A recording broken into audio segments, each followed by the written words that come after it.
एक परिवार है जिस परिवार में 3 भाई हैं और तीनों शादीशुदा हैं। जो सबसे बड़ा वाला भाई है उससे एक लड़की है और वो जो लड़की का जन्म हुई थी बहुत मिन्नतों के बाद, यानी शादी के कई साल बीत जाने के बाद उस लड़की का जन्म हुई थी उस घर में, इसीलिए। और एक ही औलाद है, जो बड़े भाई होता है उनका एक ही औलाद है वो लड़की। और इस वजह से उस लड़की को बहुत ही लाड़ प्यार से वो पालते हैं माता पिता के साथ साथ। जो भी उनके जो चाचा है, चाचियाँ है और भी जो चाचे का भाई, चाचे का लड़का लड़की लोग हैं, सब लोग उस लड़की को प्यार करते हैं। और लड़की भी जो है बहुत ही मिन्नती है और जो बहुत ही तेज़ दिमाग की है और 12वीं में पढ़ाई कर रही थी। वो आगे जाके डॉक्टर बनना चाहती थी। लेकिन एक दिन ऐसा आता है जो लड़की जो है घर से गायब हो जाते हैं, अचानक घर से लापता हो जाता है और सारे लोग ढूंढने लगते हैं। और लड़की का माता पिता का रो रो के बुरा हाल है, वही चाचा लोग भी बहुत ज़्यादा परेशान हैं। और साथ ही में जो आस पड़ोस के लोग होते हैं और ख़ास करके गांव की बात होता है तो पूरा गांव को मालूम पड़ जाता है और पूरे गांव परेशान हो गया था। जो एक लड़की, वो भी 21 साल उम्र होती है, उस लड़की को कैसे कोई गायब हो गया और किसी का कुछ, उस लड़की का कुछ पता ही नहीं। बस यही सोच के लोगों के अंदर एक गुस्सा भी था। और 2 दिन बाद पुलिस स्टेशन में जाती है और रिपोर्ट लिखाती है, लेकिन नतीजा कुछ नहीं, पुलिस को भी कुछ हाथ नहीं लगता। आखिर उस लड़की के साथ हुआ क्या था और लड़की अचानक कहाँ गायब हो गई, आज इसी मामले के बारे में बताएंगे और आपको भी सुनाएंगे दरअसल ये मामला कहाँ का है और क्या हुआ था उस लड़की के साथ। जब ये पूरा सच्चाई सामने आया ना, तब ये मामला सामने आया था। और पूरा सच्चाई जानने के बाद आपको भी ऐसा लगेगा वाकई झूठी शान जो होती है उसको बनाए रखने के लिए लोग क्या क्या कर बैठते हैं अपनी औलादों के साथ, अपने ही घर वाले के साथ। तो फिर चलिए जानते हैं पूरा मामला कहाँ का है। दरअसल ये जो मामला है मध्य प्रदेश का एक ज़िला है खुशामी। और इसी ज़िला के अंदर जैसे कि मैं पहले बताया एक परिवार रहा करते हैं और उस परिवार में 3 भाई है। जो सबसे बड़ा वाला भाई है उनका नाम होता है नरेश और उनका जो पत्नी है शोभा और उनकी एक लड़की है जिसका नाम है निशा। निशा जो है 21 साल की है और वो 12वीं की पढ़ाई कर रही थी। वो 12वीं का पढ़ाई कर रही थी और एग्ज़ाम का टाइम था। और बहुत उस घर के अंदर जो है वो निशा जो है बड़ी मिन्नतों के साथ उसके बड़े भाई को ये बेटी पैदा हुई थी और इसलिए जो माता पिता के साथ साथ पूरा फैमिली जो है उस लड़की को बहुत चाहती थी, बहुत प्यार करती थी। लेकिन एक दिन अचानक वो लड़की गायब हो जाती है। जब ये गायब हो जाने के बाद वो लड़की के बारे में पुलिस स्टेशन जाती है, पुलिस स्टेशन में रिपोर्ट दर्ज कराती है और पुलिस स्टेशन में भी पुलिस वाले उसको छानबीन करने की कोशिश कर रहा था, ढूंढ रहा था, लेकिन उसका कोई नामो निशान नहीं मिला, अता पता कुछ नहीं मिला। बहुत लोगों से पूछताछ की क्योंकि वो कॉलेज में थी, 12वीं की पढ़ाई कर रही थी और उसके बहुत सारे दोस्त थे। ऐसा नहीं जो दोस्त नहीं था, उसका जो मोबाइल है उससे कॉल डिटेल रिकॉर्डिंग भी निकाला, लेकिन कुछ फ़ायदा नहीं हुआ। देखते देखते जो है 7 फरवरी आ जाता, क्योंकि ये घटना जो हुआ था, लड़की जो गायब हुई थी 31 जनवरी यानी 31 जनवरी 2023 को गायब हुई थी और देखते ही देखते 7 फरवरी आ जाती है। 7 फरवरी में एक दलदल जो होती है, उस दलदल बोला जाता है उस जगह को और उस एरिया का नाम ही बताया जाता। तो वहाँ पे एक लड़का कुछ करने के लिए, कुछ काम करने के लिए या कुछ करने के लिए गया तो देखा कि जो जानवर होता है, जो मांस खाने वाला जानवर होता है गांव के अंदर, तो भेड़िया वो कह सकते हो, कुछ भी कह सकते हो, तो देखा कि वो दलदल के किनारे से कुछ खाने की कोशिश कर रहा था एक लड़का, जो मिट्टी से खोद के वो लोग निकालने की कोशिश कर रहा था। तो लड़का गौर से देखा तो देखा कि ऐसा लग रहा है कुछ चमकती हुई चीज़ है जो मिट्टी के अंदर दफनाया हुआ है। तो और उस दफनाया हुआ चीज़ को जो है कुछ जानवर उसको अपने नाखूनों से खुरद रहे थे जो उसको बाहर निकाले। तो लड़का पहले उस जानवरों को जो भी पत्थर वगैरह था उससे फेंक के भगाया और जाके देखा, करीब जाके देखा कि जो चमकती हुई चीज़ को उसको गौर से देखने की कोशिश किया तो पता चलता है किसी इंसानी का हाथ का जो है कंगन या कुछ होगा वो चमक रहा था और इंसानी हाथ का जो फिंगर वगैरह, उंगली वगैरह होता है वो भी दिखाई देता। तो लड़का जो है डर जाता है डर के वहाँ से भाग जाते हैं, क्योंकि अभी 3-4 दिन पहले ही एक लड़की गायब हो गया था, पूरा गांव को मालूम था, और इस वजह से उसको लगने लगा हो ना हो शायद उस लड़की की बॉडी यहाँ पे हो। तो भागते हुए गांव की तरफ भागा और सारे लोगों को बताया, और सारे लोग दौड़ते हुए उस जगह पे गया, और जाने के बाद देखा कि वाकई किसी इंसान का बॉडी वहाँ दफना हुआ था। तो सब लोग मिलके उसको जो है बाहर निकलने की कोशिश करते हैं। पुलिस वाले को भी खबर दी जाती है, पुलिस वाले भी मौके पर पहुंचता है और जाके उस वहाँ पे गड्ढे खोदे जाते। गड्ढे खोदने के बाद जो इंसान को निकाला जाता है, दरअसल वो एक लड़की की लाश थी, और वही जो नरेश और शुभा की लड़की थी उसी की होती है, क्योंकि उन लोग को भी बुलाया जाता है। सबसे पहले तो वहीं लोग रोते हुए लिखते हुए वहाँ पे गए थे, और जाके देखता है कि उसी लड़की का मतलब बॉडी है, लाश है। लेकिन जो 7 दिन हो जाने के वजह से शायद वो सड़ चुका था, और देख के ही लग रहा था शनाख्त करना मुश्किल है, लेकिन कुछ कपड़ा वगैरह बचा हुआ था, हाथ का कंगन वगैरह थे, तो इस वजह से उस परिवार ने, और लड़की को सभी लोग जानते थे, इस वजह से आसानी से पहचान हो गया सड़ जाने के बावजूद भी। लेकिन उसके बाद पुलिस का काम था, वही जो गांव वाले हैं बहुत गुस्से में हो गया था पुलिस वाले के ऊपर, लेकिन वही जो पुलिस का काम था उसने अपना किया, उस जो भी है बॉडी को पोस्टमार्टम के लिए भेज दिया। और यहाँ पे अब इस मामले को बहुत ही तेज़ी से छानबीन करना शुरू हुआ, और फिर उसके बाद जब 2 दिन बाद पोस्टमार्टम की रिपोर्ट आती है, चौंकाने वाली खबर सामने आ जाती है। पोस्टमार्टम में ये आती है कि लड़की को पहले गला दबाकर मारा गया, फिर उसके बाद लड़की को जो है उस बॉडी के ऊपर बहुत ज़्यादा तेज़ाब डाला गया था, और तेज़ाब डाला इसलिए गया था जो लड़की की जो है बॉडी है जल्द से जल्द उसका जो भी है सारे अंग जो है सड़ जाए, इस वजह से उसके ऊपर बहुत भारी मात्रा में तेज़ाब डाला गया था।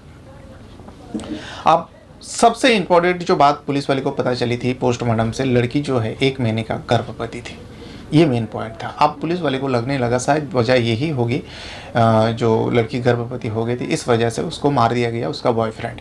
तो फिर से उसका मोबाइल नंबर जो है 4 डिटेल को चेक करते हैं, और एक एक लड़का से जो भी उसका दोस्त है सबसे पूछा जाता है, क्योंकि उस लड़की का जो है निशा का जो है बहुत सारे लड़कों से दोस्ती थी, और एक कॉलेज स्टूडेंट होने की वजह से ऐसा हो सकता है, ऐसा पॉसिबल है, ऐसा कोई ज़्यादा दिमाग में जोर डालने वाली बात नहीं थी जो एक लड़की का इतना सारे दोस्त है, क्योंकि वो पढ़ाई कर रही थी। बहरहाल अब जो लड़की का फैमिली है उससे पूछताछ की जाती है। आप लड़की का जो पिता है नरेश को बुलाते हैं, नरेश का वाइफ जो शोभा यानी निशा की माँ है उसको भी थाने बुलाते हैं, और इस बार जो पूछताछ हो रही थी बहुत ही कड़क तरीके से और बहुत ही सोच समझ के साथ पुलिस वाले जो सवाल कर रहे थे। सबसे बड़ा सवाल जो पुलिस वाले को ये लग रहा था, जो लड़की गायब कब हुई थी, तो बताती है जो 31 जनवरी को, और पुलिस वाले को इसलिए इस सवाल को बार बार दोहरा रहा था क्योंकि 3 फरवरी को वो दोनों जो निशा का माता पिता है 3 फरवरी को रिपोर्ट लिखवाने के लिए गए थे। पुलिस को यही खनका, अगर एक जवान लड़की 3 दिन हो जाता है गायब हो जाता है, तो 3 दिन बाद क्यों रिपोर्ट लिखाने आती थी। इस वजह से पुलिस वाले जो है उसका परिवार को, क्योंकि उससे पहले बहुत जगह छानबीन किया, दोस्त लोग से पूछताछ की, कुछ हाथ नहीं लगा था, इसलिए लड़की के फैमिली के ऊपर ही घूम फिर के डाउट जा रहा था, और ख़ास करके माता पिता के ऊपर। और जब भी पिता से पूछताछ करती है, पिता कुछ ना कुछ बहाना मतलब अलग अलग बहाना करते हैं, ऐसा है वैसा है, अलग अलग बयान देता है, और जब अलग अलग बयान देता है वही पुलिस वाले का जो है शक पैदा होता है। जब शक पैदा होता है कहीं ना कहीं पुलिस वाले के लिए वो मुजरिम के निशाने पे आ जाता है। तो उसके बाद जो है पुलिस वाले को लेकिन कुछ कर नहीं सकता, कुछ सबूत नहीं था। फिर अचानक सुबह को एक दिन बुलाते हैं अकेले में पुलिस थाने, और पूछा जाता है देखो जो भी है सच सच बताओ, हमें पता है नरेश जो बता रहे हैं वो आधा सच है। जैसे इस तरीके से बात सुनती है शोभा कहती है इसमें मेरा कोई गलती नहीं है। जैसे ये बात करती है तो पुलिस वाले को अब यकीन हो गया था, क्योंकि उसका जो शक था वो एक तुक्का मारा था जो इसे बोल के देखे, क्योंकि नरेश का जो जवाब आ रहा था अलग अलग आ रहा था, इस वजह से शोभा से बोला जो भी है, क्योंकि नरेश आधा सच बताया पूरा सच बताओ। तो शोभा को लगने लगी थी शायद नरेश ने सच्चाई बता दिया होगा, तो इस वजह से शोभा अपना को बचाने के लिए वो कहती है जो मुझे इस बारे में कुछ नहीं पता, मैंने कुछ नहीं किया। तब शोभा एक फिर जब नरेश को शोभा से दोनों को आमने सामने बैठा के पूछताछ करती है, अब इस बार जो है सख्ती से पूछताछ हो रही थी, तो नरेश एक सच्चाई बयान करता है। इस सच को सुनने के बाद इस सच का जो लोगों के सामने आया, वाकई लोग हैरान हो गया था। जो कोई माता पिता जो अपनी बेटी को इतना लाड प्यार से पालते हैं और फिर उसके साथ इतना बड़ा दरिंदगी कर सकता है। दरअसल सच्चाई ये था, ये बयान जो नरेश ने किया था। नरेश बताता है जो 25 जनवरी को जो मेरी पत्नी है शोभा है, मेरी बेटी का निशा का बैग में, जो स्कूल का बैग होता है, उसमें कुछ ढूंढने कुछ चीज़ लेने गए थे, तो देखा कि उस बैग से एक किट निकालती है। अब वो किट वो होती है जो प्रेगनेंसी टेस्ट करने के लिए जो किट्स होती है, वो किट्स जब मेरे बेटी के बैग में देखती है वो परेशान हो जाती है। इस बात को मेरे को वो सुनाती है। जब मैं काम से वापस आता हूँ तो मुझे बताती है जो लड़की का बैग से ये निकले। तो उससे पहले भी सुबह उससे पूछताछ की, लेकिन निशा कुछ नहीं बताया और बैग उठाया और वो अपने कॉलेज चली गई थी। जब शाम को जब वापस आई, वो कॉलेज से वापस आई, तो हम दोनों मिलकर उससे पूछताछ की, जो बेटा आखिर ये किट्स किसका है, क्या तुम्हारा कोई फ्रेंड का है या कोई मसला है। लेकिन वो कुछ बताने को तैयार ही नहीं था। ये बात सुनती ही वो चिढ़ जाती थी। देखते ही देखते दिन बीत रहा था, 31 तारीख को आ जाती है, लेकिन तब भी हम लोग पूछताछ करते हैं, लेकिन वो कुछ बताने को तैयार नहीं था।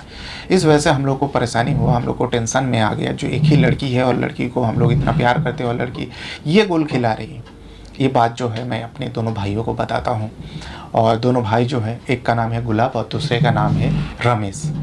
दोनों को जब पता चलती है जो उसका भतीजी ऐसा ऐसा कर रही है और शायद होना हो गर्भवती है, इस वजह से जो है उन्होंने अपने भाभी को भी कहा था तुम एक काम करो, उसको हॉस्पिटल में लेके जाओ, टेस्ट कराओ, या पता तो चले जो हमारी भतीजी का ये किट है और बाकी हो सकता है वो ही प्रेग्नेंट हो।